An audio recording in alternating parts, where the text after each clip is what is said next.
Vous avez sûrement déjà eu l'impression de vous faire arnaquer en ouvrant un paquet de chips. Mais ce vide, entre guillemets, n'est pas là pour vous tromper. Enfin, pas que. Les paquets de chips ne sont pas vraiment remplis d'air. L'air autour de nous est un mélange de gaz, 78% de diazote, 21% de dioxygène, le reste en gaz divers et vapeur d'eau. Et c'est surtout l'oxygène qui pose problème, car le dioxygène est très réactif. Ces électrons non appariés le rendent instable. Il cherche à piquer des électrons aux autres molécules pour devenir plus stable. C'est ce qu'on appelle l'oxydation. Et c'est ce qui va faire rouiller le fer au contact de l'air. Par le même processus, les fruits, comme une pomme coupée en deux, brunissent. Même votre corps est attaqué par l'oxygène. C'est ce qu'on appelle le stress oxydatif qui abîme les cellules et participe au vieillissement. Et pour ralentir ces agressions, on vous invite souvent à faire le plein d'antioxydants comme la vitamine C.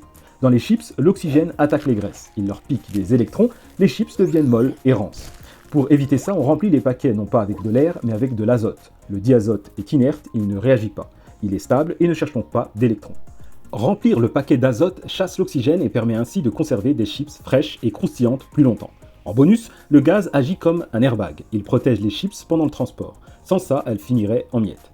Donc le paquet qui n'est pas rempli à ras-bord a du sens, il permet d'avoir de belles chips bien grandes, dorées et croustillantes. Vous vous sentez peut-être un peu moins arnaqué maintenant. Mais attention, certaines marques ont quand même abusé, des paquets pouvaient contenir entre 44 et 64% de gaz, pas toujours justifié par la protection des chips.